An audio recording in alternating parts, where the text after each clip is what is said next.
Hi, so my name is Bradley Mobeck, and I'm actually from Granada Hills, California, which is a small little suburb in Los Angeles. And for undergrad, I actually went to Marist College in Poughkeepsie, New York, where I majored in biochemistry and minored in Spanish. Some extracurriculars I participated in. I was on the club volleyball team, so we were Division II, and we played all along the East Coast and played many different teams. It was a good time, and it was a good little break from all the schoolwork. I also was in campus ministry. I was one of the leaders in that, as well as American Chemical Society. And extracurriculars were definitely my thing. One thing in particular that was important was that I was an RA, a resident assistant. So, I watched over a building with freshmen in it and really ensured that, they were put in an environment that cultivated success, community, happiness. And I think that was something that was really beneficial for me, before coming into dental school, especially because, it taught me how to work with people, how to talk to people, especially if there's a conflict. It taught me conflict management, and that happens sometimes in the dental chair. And a little hobby that I love to do actually is that I actually am an avid coin collector. Not that many people know that about me. And I like to collect coins, Morgan silver dollars to be particular. And that all started because my grandpa collected coins and I retained his collection, and now I'm just trying to grow it.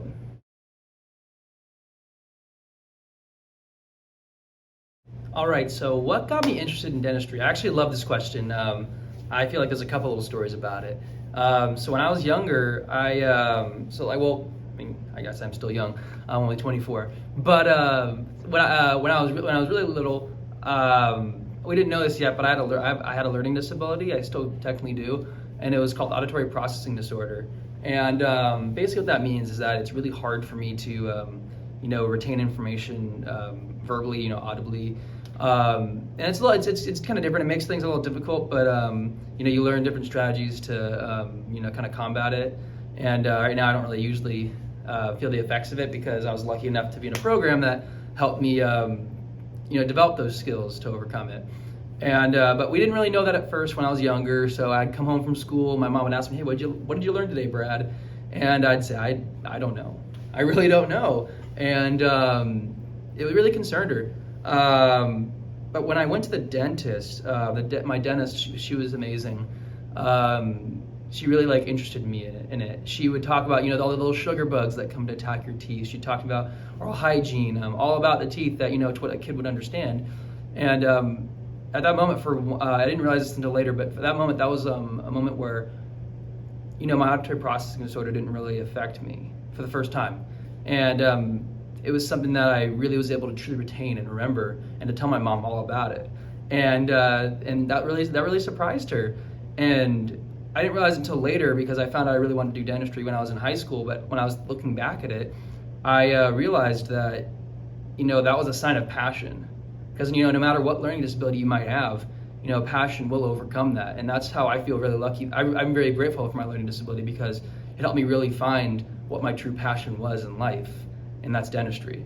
So that's really the most impactful moment to me that made me realize I want to be a dentist. After that, I started shadowing, and that and all that patient interaction and all the work they did fully solidified my dream to become a dentist.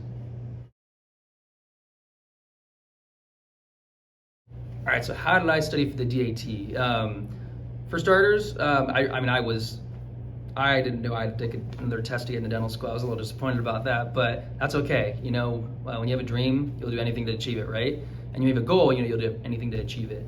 So my first step was mentality. Don't think about, how, I gotta take a test, because if it's a drag, then it's not gonna go well. So I was excited. I said, okay, let's be excited for this. Let's be happy. Let's treat it maybe like a game show, like a mental competition, Think of it like that, and it kind of makes it a lot more fun. That was the first step. Overall, I studied for about maybe 6 months. I used DAT Bootcamp, great resource in my opinion. Not necessarily advertising it, but it really was something that was good for me. First, what I did before actually purchasing DAT Bootcamp was I used the free PAT trainer games and stuff, until I really then started having to pay for things. I was a sandwich maker at Jersey Mike's. I didn't really necessarily have too much money to be buying DAT Bootcamp, buying it early on for months and months. So it kind of came to a point where, like, during my last semester of last semester of my junior year in college, because I took it the summer before my senior year, because I didn't necessarily want to take a gap year, and I then bought it. Kind of was studying a little bit, but not really necessarily focused studying. So then summer came along, 3 months till my DAT, and that's when I really had to hunker down. I followed Ari's. He has a schedule. I followed that to a T. And it comes with break days, taking a break, that's important.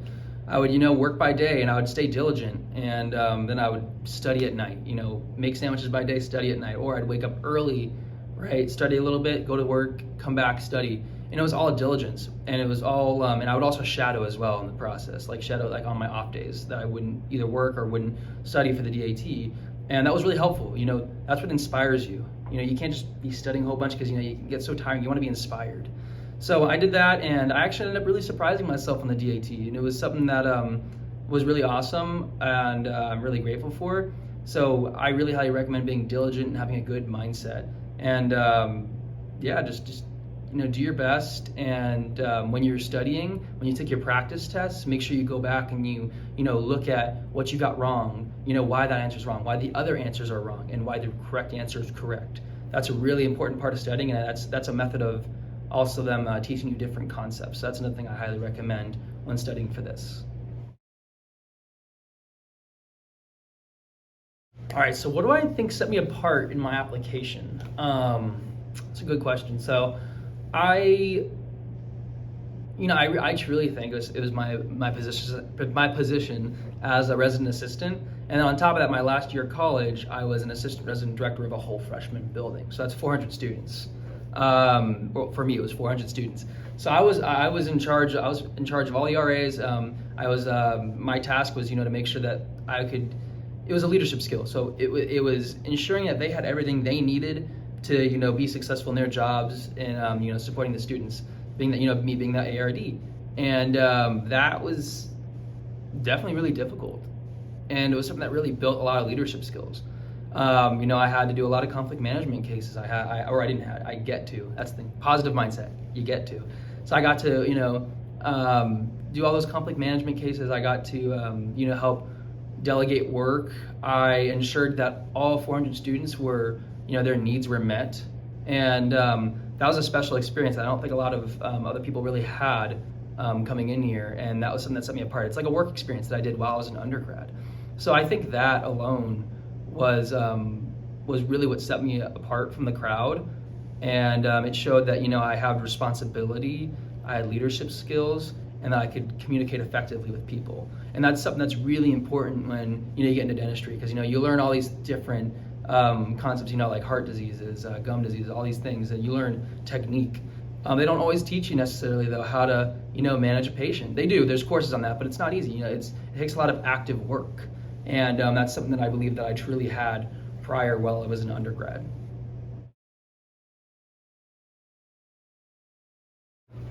All right, dang, my interview day was stressful. So I was in school in New York, right? About a week before the interview, I get an email from UCLA saying, "Hey, you got an interview." And I'm thinking, yes, this is my dream school. Oh my gosh, I'm getting to go to UCLA to do an interview. And I'm thinking, oh my gosh, I need to fly back home. So I need to fly back to the Valley and in Granada Hills, right? And so I did that, right? I did that the week after, got all my excused absences and stuff. What I did prior though is what I would do is while sitting in the airport, this was a little thing I learned. It was my first interview. I'd look at the school, I'd look up their mission statement, write it down. I'd write down different things about the school that I learned, and then I'd write down questions I had. And then I'd write down specific questions I'd have for the interviewer possibly. Being prepared. It's really important to be prepared for this interview. And so I get to California, I go home, I see my dogs, see my family, it's great. This is Thursday, the interview's the next day. And I'm like, okay, Mom, so if you can drive me to my interview, I'd love that. She's like, of course, Brad, I'd do anything for you. I'm like, thank you, Mom. She's an angel. And we leave my interview. I need to be there by like 8. So I'm from the Valley, right? I don't know. It's typically like, traffic wise, it should take an hour. So I'm really kind of for time. I leave at 6 a.m. I did not get to UCLA until 8:30. I did not get there until 8:30. That was so stressful. I was late. And but beforehand, before even 8 o'clock, my mom's driving. I know I'm gonna be late at this point because of all this traffic. So I'm texting my liaison at the school saying, hey, I'm gonna be late. Sorry, there's traffic. I'm not texting, sorry, I'm emailing her. I'm also calling her. You know, she's not answering. It's still before time she's in the office. But I'm hoping she gets this message. And I get to the school, show up to the office, and I'm like, is everyone else here? They go, yeah, everyone else is there right now. I said, oh, it's okay. You know, we're gonna do our best to, reframe this. So then I get to the room and we start off with an essay. You get 20 minutes to write it. I got in there 10 minutes into everybody writing the essay. So I had 10 minutes to write this essay, and I'm stressing out. I'm thinking, oh my gosh. But I thought to myself, you know what? This is my dream school. This is my one chance. I'm not gonna let one thing that happened this morning dictate the rest of my day. And I didn't. And I wrote that essay in 10 minutes. And got back, my liaison said, oh, I got your messages. I tried to call you back, but I'm guessing maybe like you turned your phone off, and that's exactly what I did. I turned my phone off when I got here, and I got to the room. So she knew. She said it was completely fine. So I was so grateful to like not let that really like dictate my experience writing that essay, and then dictate the rest of my day. So it wasn't necessarily smooth, but at the beginning, but for the rest of the day it was nice and smooth. It was a good time. So that's one thing. I definitely remember that this is your chance. This is your opportunity to really like sell yourself and show the school all what you're about, and don't let anything bring you down, or don't give anything the power to take that away from you. All right, so tips for the interview process. So yeah, it's a great question. So like before, I said, make sure you look at that mission statement. Make sure you're understand everything you know about the school. Make sure you have questions, right? Really figure out if the school is what you want. If it's a school you really want to go to, because they're going to ask you that question. I guarantee it. And make sure you have that down. Make sure you ask questions during the interview too. I mean, if you don't ask a question if you don't ask a question after the interview, it's like, why were you there? It's a big investment, and no questions. I mean, I think that's just it could be red flagged a lot of interviewers. Make sure you have a question. One thing I did too was 30 minutes before the interview, either on the drive there, on the train ride there, whatever, I would sit and I'd meditate on why dentistry. I didn't really usually prepare for any questions, to be honest. That's just not how I work. I don't like to prepare for the questions. I like to just be completely myself and come from my heart. But so for some people, you gotta plan for questions, and that's okay. Everyone has a different method. It's totally okay. But for me, that's just not what works for me. But dentistry, I had to think, why dentistry? Why dentistry? And I'd meditate on that for like 20 to 30 minutes. Because I wanted that to be right on my heart as soon as I came in there to the interview, and I wanted my heart to then just be shown to the interviewer. I wanted them to see my true passion for dentistry, and so that's what I did, and I think that really helped me. So I just definitely think coming from your heart is very important. Also, one thing that one of the best pieces of advice was one of the dentists I was shadowing. He said, "Hey, Brad, don't be nervous for the interview. Yes, it's important, but if you're getting an interview from a school, they've already sifted through your application. They know a lot about you. At this point, they just want to see if you're a cool person. So just go there and be a cool person." I'm like, oh, that's interesting. I've never heard that before. But what he meant, it's like, just be there and be yourself. They want to see, like, how do you interact with people? Are you normal? Are you cool? Are you a pleasure to be around? That's what they want to see. So that's just something I recommend. Just, go in there knowing, hey, they like you. And let's just be yourself. Be a little confident. I'd say be confident and come from your heart and be genuine in all your responses. Also, when they're asking you questions, don't be afraid to think about how you're going to answer that question too. It's okay to like stop and say, oh, that's a great question, and think for like 5 to 10 seconds. I actually got complimented about that in one of my interviews. They said, I really like how you stop and you think before you answer. They said, keep that up. And I said, oh, thank you. That's just what I was doing. So that's something I highly recommend as well. So I applied to basically 8 schools, I believe it was. 8 schools? Yeah, 8 schools. And it was tough. Like I really I think a lot of people sometimes they'll apply to like maybe close to 20 schools. I didn't have enough money to do that, so I looked up all those schools, and I really made sure I wanted to go there, because all the schools I applied to were schools that I was genuinely interested in. So actually one of the schools, it's funny, when I got the secondary application, I realized I didn't really want to go to the school anymore, so I actually retracted my application, which then dropped my total to 7. But that's okay, you know. It's because I just knew if I got an interview there, I wouldn't necessarily want to go and fly and do it and use that time and money. So, and that's okay. So I guess technically a total of 7 schools.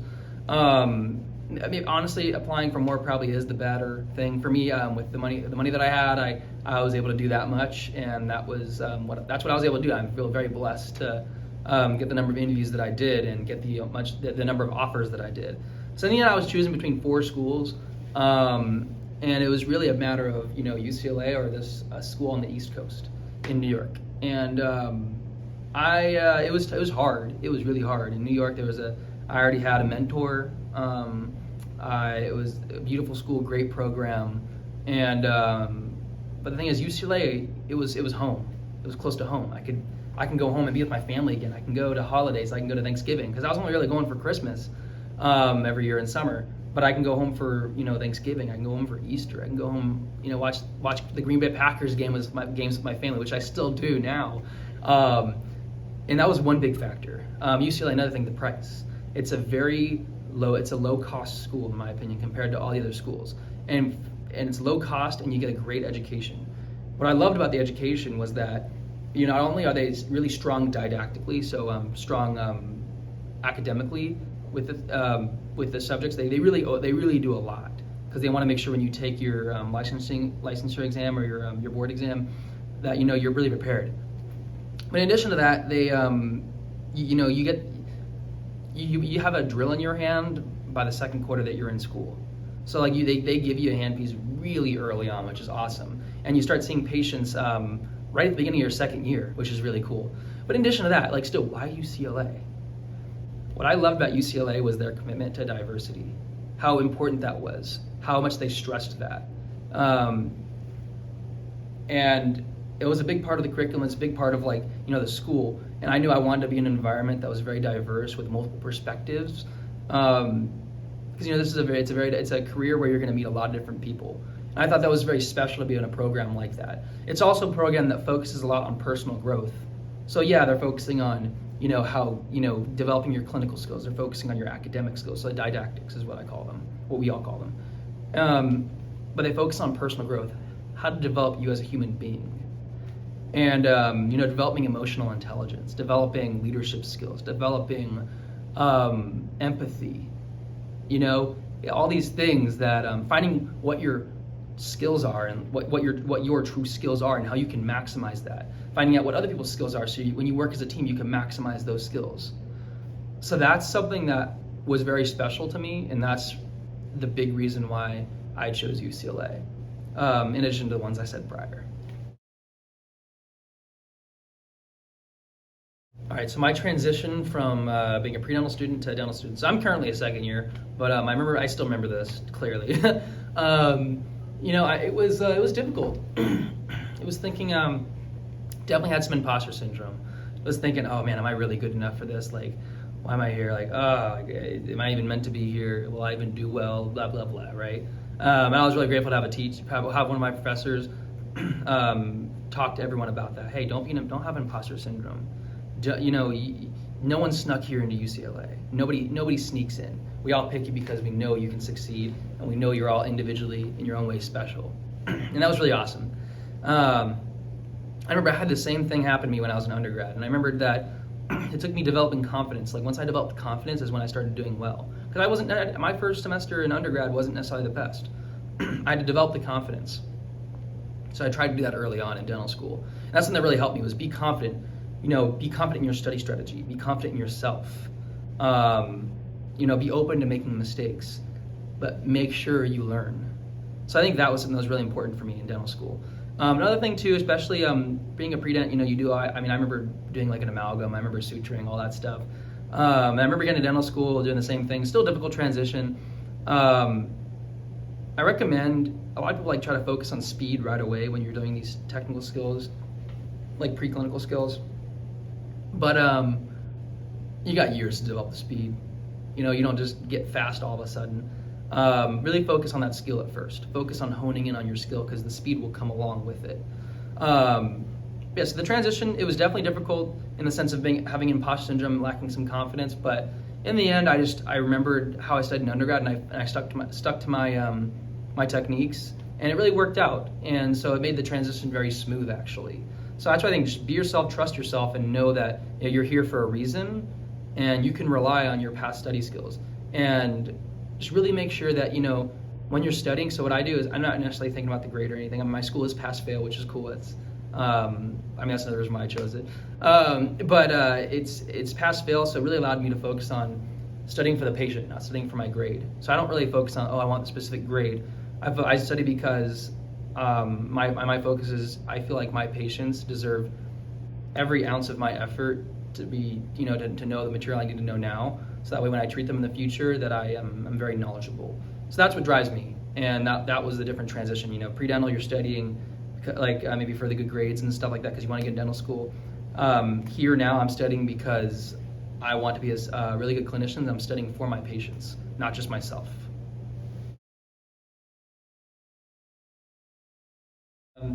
So typical day as a first year student.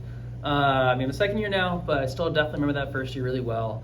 It was exciting. I remember the very first day I was like, oh my gosh, I get to meet all these people, go to class. I mean, for me it was over Zoom at first too, so I know if I had my camera on during class, trying to somehow make that like connection with the teacher or the professor. And but yeah, what it looked like was waking up, going to my live lecture, and or if it was pre-recorded, watching the pre-recorded lecture. But actually before, what I'd do is when I wake up, I would make some breakfast. While I was making breakfast, I'd watch a little bit like a Netflix show, because I love watching Netflix. And for me, instead of like overloading myself watching so much Netflix throughout the day, not working, I have scheduled time. So I do it maybe for 20 minutes in the morning, and then 20 minutes before I fall asleep. And that kind of like satisfies my desire to watch Netflix or whatever, whatever you're streaming. So I'll do that in the morning, then I'll attend class, and at some point I'll have a live in-person lab. So then I'll go to that in-person lab. That's really exciting. Usually it sometimes it can be in the morning, sometimes it could be after lunch, and I'll typically head to school, get there maybe about like 40 minutes early, so I can prepare my lab bench to make the most use of my time in lab. And then if it's in the morning, it'll end by 12. If it's in the afternoon, it'll end by 5. And after that, sometimes I'd go get some dinner with my friends, or I'd go home and maybe I'd have a meeting, or maybe at one point I was playing intramural volleyball, so I would do that sometimes. Another thing is I would just go home and continue studying, trying to prepare. I was always trying to like stay ahead, because if you can get ahead in dental school, definitely do that, because there's a time where you'll be so busy where you'll be a little behind. But if you're already ahead, and you're a little behind on being ahead, you end up being in the exact right place at that time. So that's something I recommend. But yeah, that's typically what my day looks like as a first year. As a second year, it's pretty much the same, except now there's patients involved. So and it involves it's school, lab, as well as patient management, whether it's calling them, or like today, like I have a cleaning, so I'm going to be doing a cleaning today, so that's part of my schedule. And I know after that I'll be going home and studying immediately right after. But also making time for dinner as well too. I think it's really important to make time to like nourish yourself, and if you exercise, make time to work out. So I know during my first year I'd try to work out every other day for about like 30 to 40 minutes. So I think that's really important, trying to make sure that you're healthy physically so that you can perform mentally. So what makes me most excited about going to my school? That's a really good question, because I think what it is we learn all the dentistry, we get to meet all the professors, we get to interact with patients. That's all amazing, and that's definitely something I look forward to. And but I think what makes me most excited, just in general, about going to my school is like all my cool colleagues. It's really cool. Like when you get to dental school, you realize that like everyone's so different, and everyone has a different background, and it's just so cool. Everybody has a unique story, something that makes them really special. And so getting to meet all my classmates is really awesome, just because I learn their story, I learn how special they are, and it just really like puts you into perspective that you're in an environment with a lot of these impressive people that have done so many great things. And so I think that's really what makes me most excited about going to dental school. That, and also then like finally getting to see patients. I think that's something that is really exciting as well, and getting to interact with them in person. So my biggest advice for pre-dents, I think what's really important is to, as a pre-dental student, yes, you're pre-dent, really see if dentistry's for you. Like, go out there, shadow. Don't just shadow one dentist either. Shadow a couple. I shadowed like 4 or 5 different dentists. I also recommend shadowing, yes, shadowing specialists is good, but go to a general clinic. When you're going to dental school, they're training you to be a general dentist first. And after whatever you choose to do, residency or specialty, that's when it's the next step. But really see if dentistry is for you, because it's tough. It's not easy. If it was easy, everyone would do it. And what drives me, what helps me ground myself is all the shadowing experience I had, because I wrote it in a journal and reflected on each experience. And what I do sometimes is when I'm not really feeling motivated, I'll go back and I'll read that. And I'll read about my experiences, and that's what grounds me again. It helps me to put my focus straight ahead again. So, and it really inspires me to continue doing what I do, because it's emotionally draining, it's mentally draining, and it's physically draining.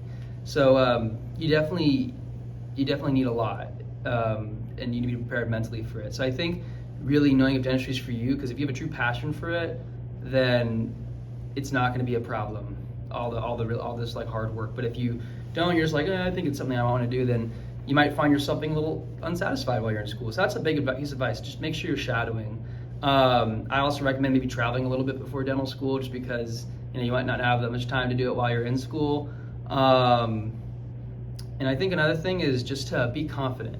Be confident in yourself and who you are, and know that you are special and that you're unique and amazing in every way. I think when you know that and you can accept how amazing you are as a person, then that's really good, and it will help you when you go to your interviews, when you write your application, because even writing an application is difficult. It'll help you when you present yourself to other people. So just remember that. And feel free to reach out to me too. You can reach out to me over Instagram. My Instagram handle is @b.mobeck, b.mobeck. Yeah, feel free to reach out to me.